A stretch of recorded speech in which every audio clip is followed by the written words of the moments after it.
Yung anti na banal-banalan na mahilig magsimba pero masama naman ang ugali. Naniniwala nga sa Diyos pero wala namang preno yung bunganga sa internet. Nakita ko lang ang post na ito. At tunay, maraming ang ganyan na mga tao.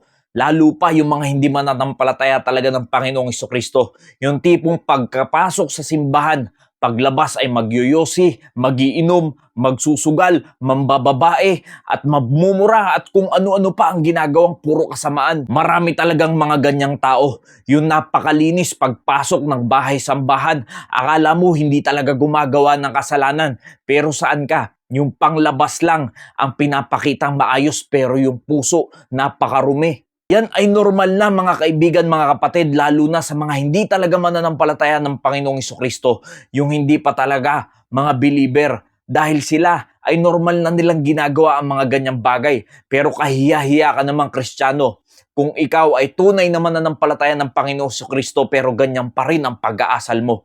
Yung tipong banal-banalan kang papasok sa bahay-sambahan, doon ka lang nagiging maayos ang patotoo pero saan ka paglabas mo ay kung ano-ano na ang ginagawa mo, nakikihalubilo ka pa sa kung ano ang ginagawa ng mga sanlibutan. Ikaw na tunay na mananampalataya ng Panginoong Hesukristo ay hindi ka na dapat pa nakikitaan ng ganyan. Nakikita nyo yung post na yan?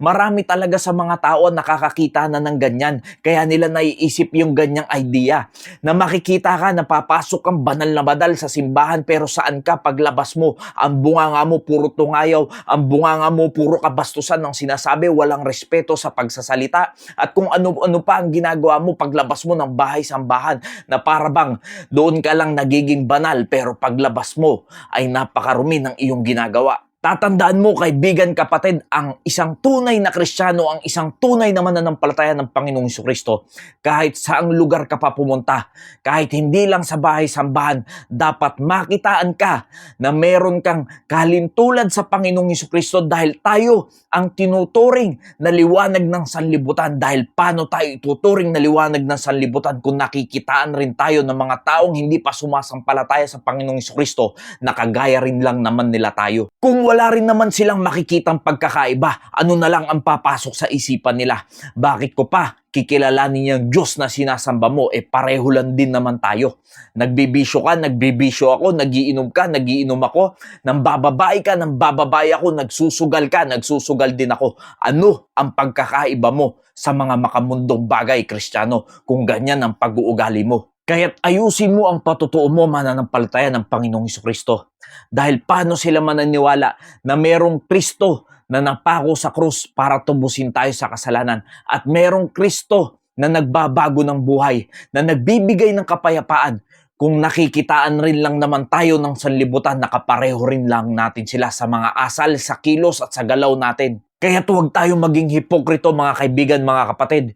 Yung piniplease lang natin ay yung mga nasa paligid natin para lang sabihin nila na tayo ay banal, na kahit na yung katawan natin ay present sa bahay-sambahan pero yung puso natin napakalayo na sa Diyos, napakalayo na sa paglilingkod, pagsamba sa Diyos. Not with eye service as men's pleasers, but as the servants of Christ, doing the will of God from the heart. Yan ang isang tunay na mananampalataya ng Panginoong Hesukristo. Yung hindi piniplease, yung nakatingin sa Kanya. Magsasamba ka kahit walang tumitingin sa'yo, kahit na hindi nila makita ang iyong ginagawa, ang iyong paglilingkod. Sige lang, magpatuloy ka. Huwag mong isipin yung mga nakatingin sa'yo at kung ano ang sasabihin nila sa'yo. Basta't isipin mo, ginagawa mo ang lahat ng yan para sa kapurihan ng Diyos, sa kaluwalhatian ng Diyos, dahil ang ating sinasamba ay ang Diyos lamang at hindi ang mga tao. At tatandaan mo, dapat mong ginagawa yan na meron kang maayos na puso, dahil kung gagawin mo rin lang yan